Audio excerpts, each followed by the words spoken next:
જય જિનેન્દ્ર દોસ્તો, નવા વિડીયોમાં તમારું સ્વાગત કરીએ છીએ। આજે અમે આવી ગયા છીએ અજીત શાંતિ તીર્થમાં। અજીત શાંતિ તીર્થ જે બામણવાળા તીર્થ તરીકે પણ ઓળખાય છે અને ઊંઝા અને સિદ્ધપુરની વચ્ચે આવેલું છે, હાઈવે પર જ તીર્થ છે। તો ચલો એ તીર્થના અમે પણ દર્શન કરીએ, તમને પણ દર્શન કરાવીએ। તો ચલો પધારો અજીત શાંતિ તીર્થમાં। મૂળ નાયક દાદા છે અજીતનાથ ભગવાન, શાંતિનાથ ભગવાન। ચલો, આ તીર્થનું કાર્યાલય છે। અહીંયા ધર્મશાળા, ભોજનશાળાની પણ સગવડ છે। તીર્થ એકદમ નાનું જ છે, થોડીક જ રૂમો છે, એટલે તમે અહીંયા આવવાના હોય તો ફોન કરીને આવો તો વધારે સારું, તો તમારે જમવા આવવાની સગવડ થઈ જાય। બાકી હા, રજાનો દિવસ હોય તો અહીંયા સગવડ બધી હોય છે। અજીત શાંતિ તીર્થ છે અને ઊંઝાથી એકદમ નજીક જ છે અને ઊંઝા સિદ્ધપુરની વચ્ચે જ આવે। નેશનલ હાઈવે જે અમદાવાદ પાલનપુરનો હાઈવે છે એ હાઈવે ઉપર જ આ તીર્થ આવે છે। ઊંઝાથી સિદ્ધપુર તરફ આગળ વધો ત્યાં રસ્તામાં જ બામણવાળા ગામ આવે છે, ત્યાં આગળ જ આ તીર્થ છે। અજીતનાથ ભગવાન, શાંતિનાથ ભગવાન બંને મૂળ નાયક દાદા છે અને આ સમડીવાળું દેરાસર તરીકે પણ અહીંયાના પબ્લિક ઓળખે છે। સમડીવાળું દેરાસર એમ પણ કહે છે બધા। તો ચલો હવે દેરાસરમાં જઈએ।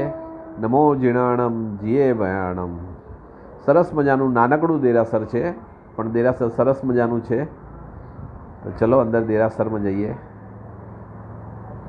મણિભદ્રવીર દાદા છે અહીંયા બારે અને બીજી દેરીમાં છે પગલા છે અહીંયા। નિશ્ચય દાદા, નિશ્ચય દાદા। નમો જીણાણમ જીએ ભયાણમ। સરસ સુંદર મજાનું કલાત્મક આખું મંદિર છે। અમે અહીંયા આવ્યા હતા, સેવા પૂજા કરી છે અને તમને પણ ડિજિટલી દર્શન કરાવીએ છીએ। પછી અમે અહીંયાથી આગળ અહીંયા પંચતીર્થી કરવા માટે નીકળ્યા હતા, એટલે અમે અહીંયા દર્શન કરવા રોકાયા હતા, સેવા પૂજા કરી છે। અજીતનાથ ભગવાન, શાંતિનાથ ભગવાન। નમો જીણાણમ જીએ ભયાણમ। जिन धर्म से है प्रेम तो बस भावना ये भाई,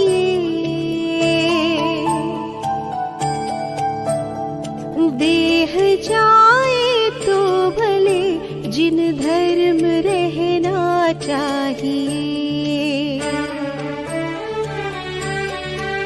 जिन मार्ग की हो प्रभावना, जिन ध्वजायूं लहराइए, देह जाए तो भले जिन धर्म रहना चाहिए, जिन धर्म से है प्रेम तो बस भावना ये भाई, देह जाए तो भले जिन धर्म रहना चाहिए।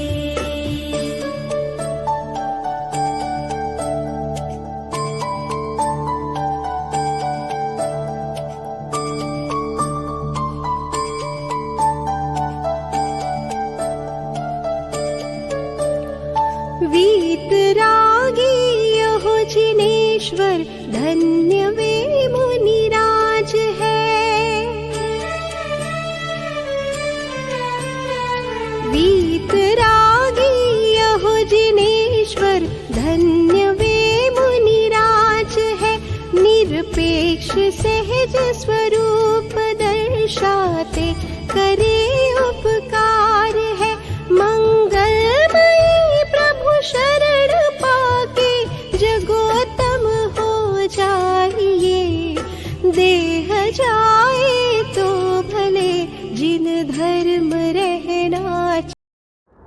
આ અજીત શાંતિ તીર્થના અમે તમને દર્શન કરાવ્યા, અમે પણ દર્શન સેવા પૂજા કરી। તમે પણ આ બાજુ આવતા હોય તો જરૂર આ દેરાસરની મુલાકાત લેજો, આ તીર્થની મુલાકાત લેજો, દર્શન પૂજાનો લાભ લેજો અને ટાઈમ ના હોય તો દર્શન કરવા માટે તો જરૂર રોકાજો। અને તમે જો આ બાજુ આવેલા હોય તો કમેન્ટ કરીને અમને જરૂરથી જણાવજો અને તમે વિડીયો કયા ગામથી જુઓ છો એ પણ જણાવશો તો અમને આનંદ થશે કે અમારો વિડીયો અહીંયા સુધી પહોંચ્યો છે। અને તમે આ ચેનલ સબસ્ક્રાઈબ ના કરી હોય તો સબસ્ક્રાઈબ જરૂરથી કરજો, અને વિડીયો ગમ્યો હોય તો લાઈક કરજો, અને વિડીયો સારો લાગ્યો હોય તો હાઈપનું એક બટન આવે છે એ પણ તમે દબાવશો તો અમને આનંદ થશે. બાકી વિડીયો જોવા બદલ તમારો ખૂબ ખૂબ આભાર. ધન્યવાદ. Thank you.